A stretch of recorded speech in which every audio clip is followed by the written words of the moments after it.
ओम नमो भगवते वासुदेवाय। राजा परीक्षित ने शुकदेव जी से पूछा कि हे भगवान, नलकूबर और मणिग्रीव ने ऐसा क्या पाप कर्म किया था कि परम शांत नारद जी को भी क्रोध आ गया और उन्होंने इन दोनों को श्राप दे दिया। श्री शुकदेव जी कहते हैं, हे परीक्षित, नलकूबर और मणिग्रीव दोनों ही धन के अधिपति कुबेर के पुत्र थे और अपने पिता के बहुत लाडले थे।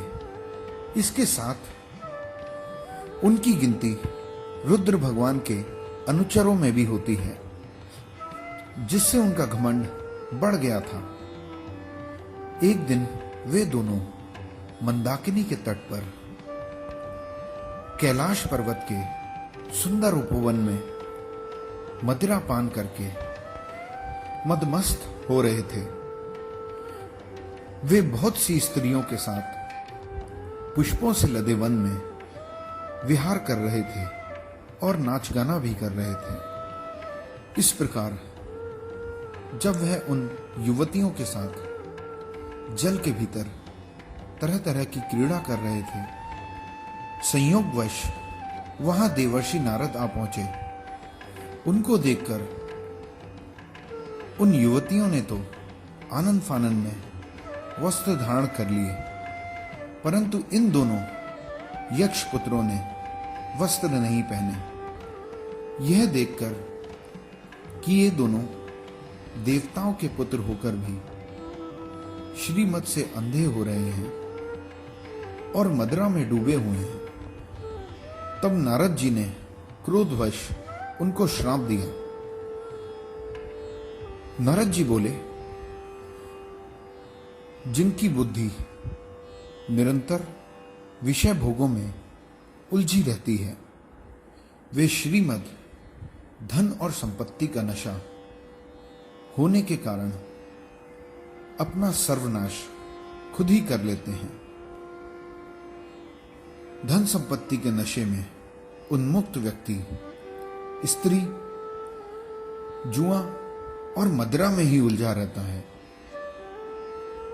इस नशे में अंधे लोग अपने नाशवान शरीर को भी अजर अमर मान बैठते हैं और अपने ही शरीर जैसे शरीर वाले पशुओं की हत्या करते हैं। इस शरीर की अंत में इन तीन गतियों में से कोई एक गति होती है। या तो इसमें कीड़े पड़ जाएंगे, या पक्षी खा लेंगे, या यह जलकर राख का ढेर बन जाएगा।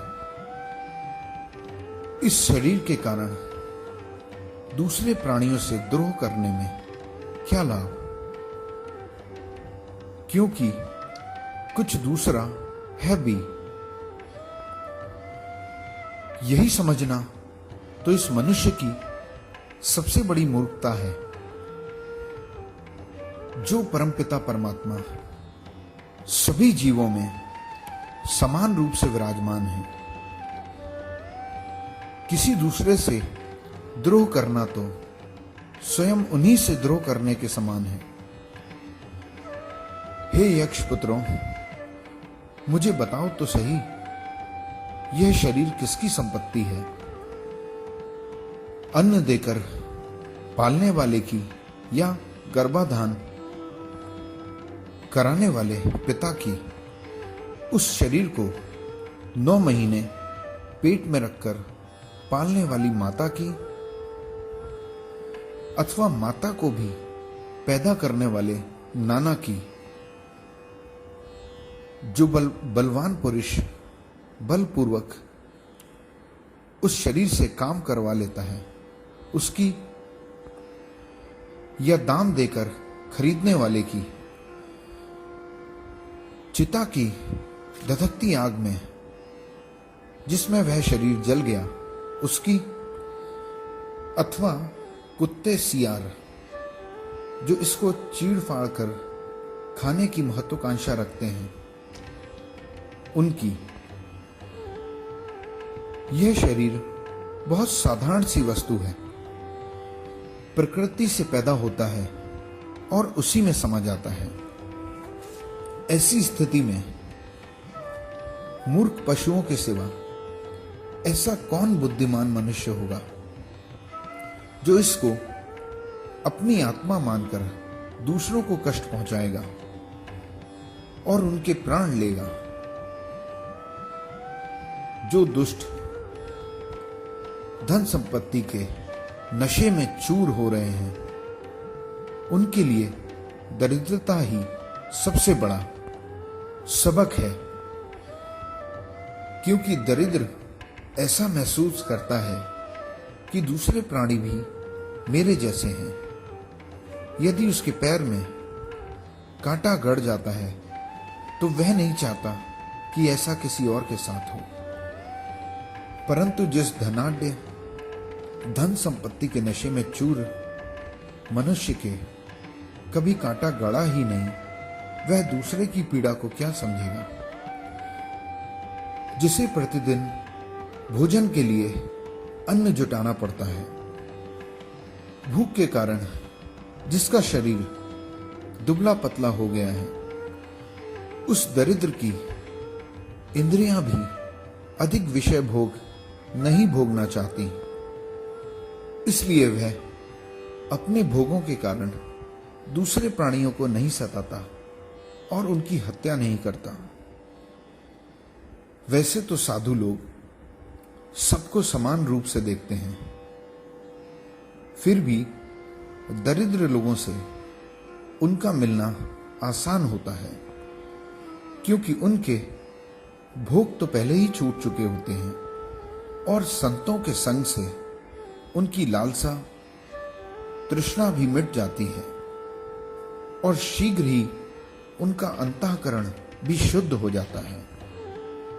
धनी पुरुषों के 3 दोष होते हैं: धन, धन का अभिमान और धन का लालच। दरिद्र पुरुषों में पहले 2 नहीं होते, केवल तीसरा दोष रहता है। इसलिए सत्पुरुषों के सत्संग से धन का लालच मिट जाने के कारण उनका शीघ्र ही कल्याण होता है। जिन महात्माओं के हृदय में सबके लिए समान भाव है, जो केवल भगवान के चरणाविंद बिंदों के मकरंद रस का पान करने के लिए सदा उत्सुक रहते हैं, उन्हें दुराचारी और धन के लोभ में मतवाले हुए दुष्टों की क्या आवश्यकता है। वे तो उनकी उपेक्षा के पात्र हैं। धन स्वयं एक दोष है, जिससे अपना पेट भर जाए उससे अधिक को अपना मानने वाला चोर है और दंड का पात्र है। भगवान श्री कृष्ण ने स्वयं भी कहा है, जिस पर मैं कृपा करता हूं उसका धन छीन लेता हूं। इसी कारण सत्पुरुष प्रायः धनियों की उपेक्षा करते हैं। ये दोनों यक्ष पुत्र वारुणी मदरा पीकर और अपने धन संपत्ति के दंभ में इतने चूर हो रहे थे कि इनको इस बात का भी पता नहीं कि ये एकदम नंग धड़ंग हैं। इसलिए ये दोनों वृक्ष योनि में जाने के पात्र हैं। ऐसा होने पर इन्हें फिर इस प्रकार का अभिमान नहीं होगा। यक्ष जो योनि में जाने के पश्चात भी मेरी कृपा से इन्हें भगवान की स्मृति बनी रहेगी और देवताओं के 100 वर्ष बीतने पर इन्हें भगवान का सानिध्य प्राप्त होगा। उसके पश्चात ये अपने लोक को चले आएंगे। श्री सुखदेव जी कहते हैं, भगवान श्री कृष्ण ने अपने प्रिय भक्त नारद जी के वचनों को सत्य करने के लिए धीरे धीरे उखल घसीटते हुए उस ओर प्रस्थान किया जिस ओर यमला अर्जुन वृक्ष थे। यह विचार करके भगवान श्री कृष्ण उन दोनों वृक्षों के बीच में घुस गए।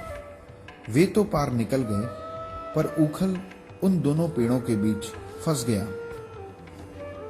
भगवान श्री कृष्ण के कमर में रस्सी फंसी हुई थी। उन्होंने ज्यों ही उखल को थोड़ा जोर से खींचा, वे दोनों पेड़ जड़ से उखड़ गए। उन दोनों वृक्षों से अग्नि के समान तेजस्वी दो सिद्ध पुरुष निकले।